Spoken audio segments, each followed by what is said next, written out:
Hey, welcome to Covers' Puck Props with 14-year NHL vet Carlo Colaiacovo. How are you, bud? I'm great, man. It's Wednesday. We're back at it making picks. I need some winners because the last couple of days have been like crazy hockey. That slate of games we saw yesterday, like, are you ready for the playoffs yet? Because look at all the playoff type games we saw yesterday. Yeah, that was a big slate, some comebacks. I was on the Winnipeg money line, didn't get the full comeback, but teams like Nashville. I didn't see the play, but did you see the 4-3 goal, the Forsberg goal that they challenged, lost, and then they gave up the tying goal? Well, I did not see that. I wonder how they scored two goals within 40 seconds of each other. Wow, it was a bad challenge. I haven't seen a bad challenge in a long time, and I was really Wow. surprised to see it. Captain Mountain Bow Clammy doing people Hands. dirty. Mountain Bow's Yes. on an absolute heater too right Dude, now. I'm telling you, man, I've been saying this all year. This guy is gonna make a strong run for Canada goaltender for the Olympics. Whoa, hot take. I'm Hot telling you, take. 6 man, it's o'clock not gonna hot be a take. hot take when you see it happen. He's legit. Just plays on a bad team. Amazing. Yeah, that 2-1 game surprised a lot. There was some money to be made betting against that late slate. That was awful. Arizona Columbus. You could fade Columbus in that spot. You could Yeah. fade the Ducks. You could fade the who else was on that? Oh, the Sharks. And that slate was a solid one. So Yeah. let's get going. All odds coming via Sports Interaction, a 2-game slate. Not loving it. This is an absolute ugly one, but we're still hot. The glasses are still on because we're still hot. I need to get me a set of those glasses. Can you hook me up with a pair? I need glasses. We need to look I don't into the know. lenses of those glasses so that these winners pop up in our eyes instead of us searching for them all You can see how dirty my desk is by just looking at the the reflection, but we'll leave it at time. that. Big 9.99 specials, I believe. Let's get to Yes. it. I know 17 units so far, 17.8 units this month so far. The boys are hot. Me likey. Ottawa Buffalo. Me don't like he. Like this is I'm not a tie better, but this is a tie game slate. Double tie. I mean, When you Ottawa say Buffalo. tie, game to go to overtime, right? That's what Game to go to you're overtime. suggesting. Yeah. Ottawa money line. Let's throw it up there. Plus 115. I think the value's got to be on this side. I know Ottawa's not a great away team. Buffalo's not a good home team, but Buffalo's coming back, opening up a 5-game homestand after a 5-game road trip across the West Coast. Ottawa, all of a sudden, with no pressure, 5-3 straight up over their last 8, 2-0, including that win versus Edmonton, who Big beat one. Buffalo 8-3. Listen to how calm everything sounds. This is Batherson talking about the game in Edmonton. He goes, I mean, they were kind of all over us, Batherson said. I said to the boys, I says to them, the ice looks pretty good down in there, and if we can get it down there. That's him after a quote. That's a pretty calm quote after a game. Yeah. No, it is. And you're absolutely right about Ottawa. I mean, these are the hardest teams to play against at this time of year where they play more freely because there's no pressure on them, right? It's just players perform better when the pressure is off. And, I've always said it and I continue to say it as long as I continue to be involved in hockey that playing against non-playoff teams at this time of the season are the hardest games to play in because you've got teams that are playing for something versus teams that are playing absolutely loose because they don't care much about the mistakes that they make. And Ottawa's a great example, which is why you see them playing not some of their best hockey, but getting the results that they're getting because they're catching teams off guard. Yeah, Corpusalo's kind of hot right now, 4-1, straight up in his last 5. There's something there. Obviously, UPL's been playing great, but this is a spot. Everyone's kind of in the chat right now talking about the over. Talking about the under. The only thing scares me about the under is just how poor both of these teams' penalty kill has been of late. Yeah. Ottawa on the road is about a 68% on the season. It's a tough spot there. And the other thing that scares me in this game, you talk about the Buffalo angle. coming back off a long road trip, these are always the games I find in the schedule where it's like, okay, find the other team that's playing against these teams and bet against them because you're just not feeling like your normal self. And I almost feel like this game could easily go 2-3-0 in one team's favor. And what does that usually lend to? A more open hockey game where we see more mistakes, more goals being scored. So Darren drops big distractions for Buffalo coming back home after a 5-game. Open that door. Hey, babe. Hey, did you get the taxes done? Did you get this done? Did you RSVP here billing? I've had them for 2 weeks. Oh here. Spend some time with your children. 5, yeah. That was a long trip out west for Buffalo. We're talking about points here. Greenway's up on that top line. I don't know why they're taking Peterka off that top line because the guy's been an absolute stud, but he drops down to the kid line on the second line with Cousins and Jack Quinn, who might be suiting up after missing 20 games. So there could be some in and out of that lineup, some things to look to. But just going to go Ottawa money line, but looking at props, let's go Batherson, who's been hot for a point at -130. Him and Kachuk, top line PP1, looking good. And then obviously going against the money line, seen it in the chat, J. Jonah Jameson Peterka, the German stud, right? When he was playing with Stützle at the World Juniors, that was special hockey, was it not? Like, that was awesome. All right, power play point, +500, half a unit. Wow. versus a PK that's 68%. So if I'm betting, live with. If I'm betting against my Ottawa money line, it's for +500. Yeah, the underdog parlay. Right now, I'm seeing Boston as a pick'em, so it's tough to call anybody an underdog in that second game. PowerPoint, yay! I hate betting power play points. I mean, they're profitable. Like, I want to get you like betting them when they connect. You hate betting them when they don't connect. They're not my favorite play. But the regulation tie is certainly in play in this game. It's tough to see. And my question to you back on this is, like, if you took away everything, if you took away the disappointment, if you took away both teams' letdowns over the entire season, the inconsistencies, on paper, Ottawa's a better team. No?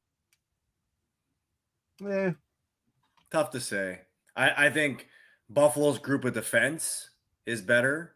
I think their goaltending is better. And I think their forwards sort of even each other out. So I would give the slight edge to Buffalo. Damn you. Shouldn't have said anything. Well, I mean, again, look at no, it's fine. No, you're right. You're right. I don't know, but Ottawa at +115. This is not I love Ottawa. This is I love Ottawa at +115. Right, and that's what I was going to suggest, is that you're not, like, these are two bad teams playing against each other. It's hard to go with the favorite because the underdog can easily win, which is why you probably take the value in the plus money and just this bad schedule spot for Buffalo. Second game, Boston at Tampa Bay. Vasilevsky win totals are getting scary. It's 6 away, 6 wins away with 11 games to go, considering he missed like 2 months. There's a lot of moving pieces in this game. Braden Point, questionable. Missing Sunday's game in Anaheim. They're coming back from the West Coast too. Keep an eye on that. It seems to be priced in because Boston was on the back-to-back with a win in Florida, and this game's -110. I thought I'd get Boston at a better price. Turns out I'm not. Mm-hmm. But Point has 26 points in his last 16 games, and he's pointed in 14 of them. That's a big loss. Victor Hedman also didn't play in that game versus Anaheim. Hayden Fleury, he's missed 5 games. There's some issues there. But, I mean, is John Cooper just keeping those guys out because it's Anaheim? And, here's some rest? It's tough to say. I would doubt that they would take that approach against Anaheim because, they're fighting for a playoff spot, but now they've put themselves in a realistic position to catch the Maple Leafs if they're really want to go on a late season surge here and finish third in the division versus being a wild card team. So,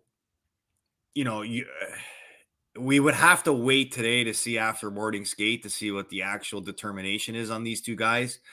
If they're not in the warmups or not in the pregame skate, then clearly there's an injury that they're dealing with. If they are back, then yeah, you could probably use that approach that it was probably a maintenance day for those guys. But,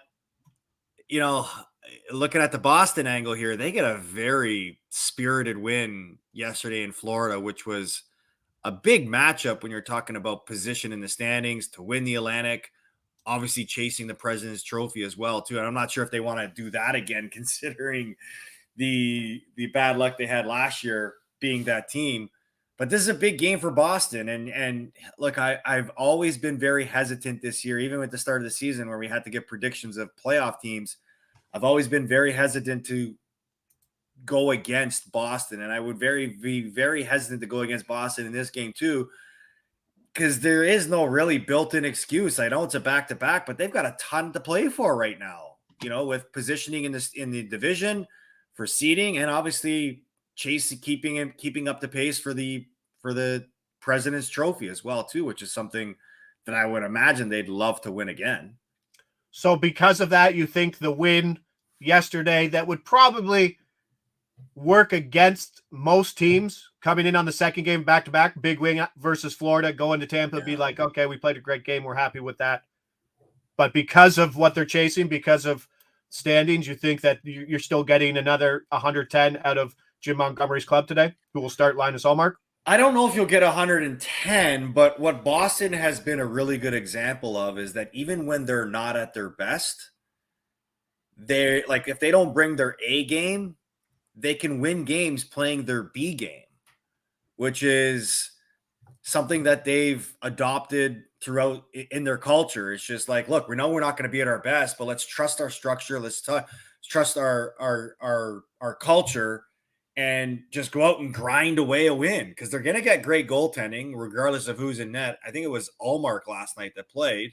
Swayman was in net. Yeah. So they're getting Ullmark tonight. I mean, he's going to give them a chance to win by themselves. And if they can buy into just playing a very simple road game against the Tampa team that's going to have, a lot against them just based on energy levels, coming back from that Western Coast trip, it's probably going to take them a little bit to get going. And the injury factors that you've just pointed out, yeah, I could see Boston walking away with this. Yeah, sure. On the under 6, -115 in this game. That's all I got. We're seeing some movement to 5.5. The Tampa Bay PK, John Cooper's got him going. 97% kill rate in the month of March, so everything looks good there. Ullmark 3-1-1 in his last 5 with a .936 save percentage, so there's a lot to like about his game of late, even though it wasn't great kind of in the beginning and the beginning of March and the end of February. But that's it. I mean, but I can't do anything with Boston. Boston was plus 120 in Florida last night, and I'm getting them at -110 today. It really shows you what the books are valuing. The injuries to Tampa Bay and the schedule spot for Tampa Bay. So no discounts, I don't think, on the Boston money line, but the books are showing that that's probably the right side today. And AB points out too, Anthony Duclair's been some kind of hot with the Lightning since coming over from the Sharks. So that brings up a massive point. Like, if Point is out, I don't know. And John Cooper is such a fluid line change guy, like during games. So take it with a grain of salt. I mean, Duclair was on PP2, and he was on the second line with Nick Paul and Steven Stamkos, with Cirelli and Hagel flanking Nikita Kucherov. So not knowing what Point is, as soon as Point comes in, then everything goes back. We could see Point, Kucherov, and Duclair again. If I see that line tonight, might be worth doing something with Duclair, whose values obviously shrunk quite a bit since coming over. But -120 for a point, as David points out, that's a pretty solid price. But there's a lot of moving pieces. You got to see what's happening. And until I can get a Danton Heaton over 0.5 points for Boston, there's not a lot to like about a point. I don't know. You mean Danton Heinen? Heinen, what'd I say? Heenan? Yeah, Danton Heenan, yeah.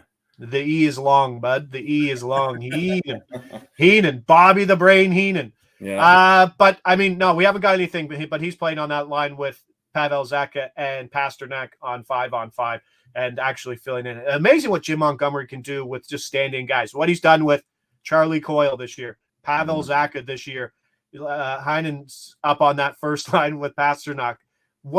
he is an incredible person. I don't know if there's another coach in the NHL who knows how to just fit guys into roles. Like, it's just like, here's his system, plug and play.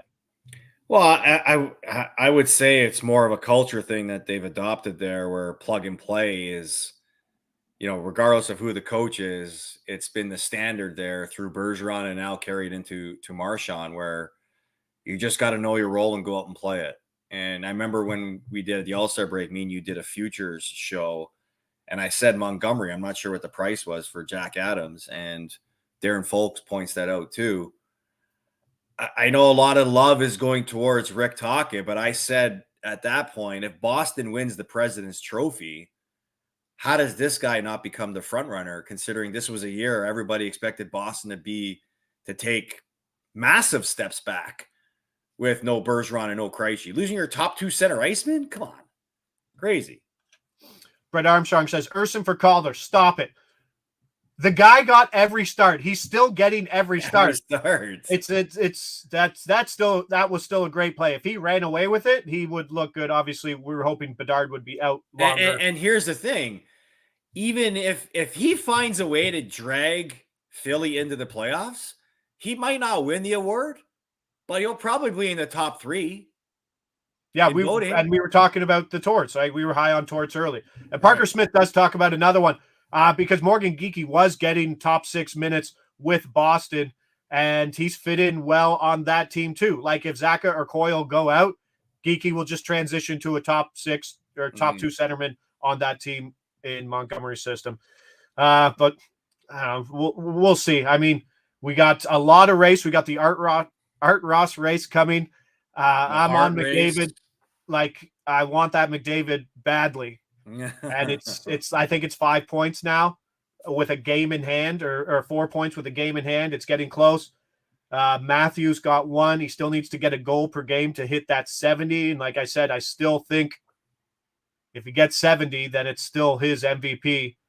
But goddamn, if Connor McDavid puts up his 100 assists, that's kind of in the same category too, because that guy's tie in both games parlay. That's what I'm talking about, Brandon. If you just want to throw some pizza money at the board, I think that's where it is. But it's an ugly slate today, pal. It really is. 2 teams coming back from the West Coast. One of those games, another one back to back. 2 teams that can't be trusted in Ottawa and Buffalo, basically. So it's a landmine field out there. The best you can do is pay attention to the lines in Tampa Bay and make sure you know what you're doing before you start betting points for guys where you don't know where they'll be playing. So let's recap it. Ottawa money line. Do I love the Sens? No. Do I love them at plus 115? Yes. Let's do that. Batherson for a point, minus 130. If you can put Batherson and Kachuk together, that's plus 140. That is the better play, I think, value-wise. JJ Peterka betting against Ottawa, but that penalty kill has been awful, 67% on the road on the season, plus 500, half a point on that first unit. And then Boston, Tampa Bay, under 6, minus 115. I think if point sits out, we could see that creep down, seeing some books at 5.5. So like that. Appreciate everybody there in the chat. Hit that like button if you haven't already. Let's get the same number of eyes at the same number of thumbs up. We'll appreciate that. Thanks to everybody there in the chat. You guys are beauties. Carlo, Bud, appreciate you as always. Leave us out there, pal. Appreciate you, buddy. Oh, stop it. Go get some glasses, pal. I do. I got to get some. I got to get some. Put it on the list. Yes. We got to create a new identity for ourselves. We're glasses guys now. Okay. I'll make your name. You make my name. Yeah. No one wants to make their own identity, pal. All right. We're good. Sir Josh a lot. No, give it some time. Sleep on it. Don't you? No. Don't just start throwing those. Hey, people are asking, am I going to be on Bad X now? Oh, Bad X. Yeah. Let me hear Carlos projections. I'll be the baseball expert too. Boom. Let's do it. Boom. All right, pal. Lead us out. All right. Ciao, folks. See you.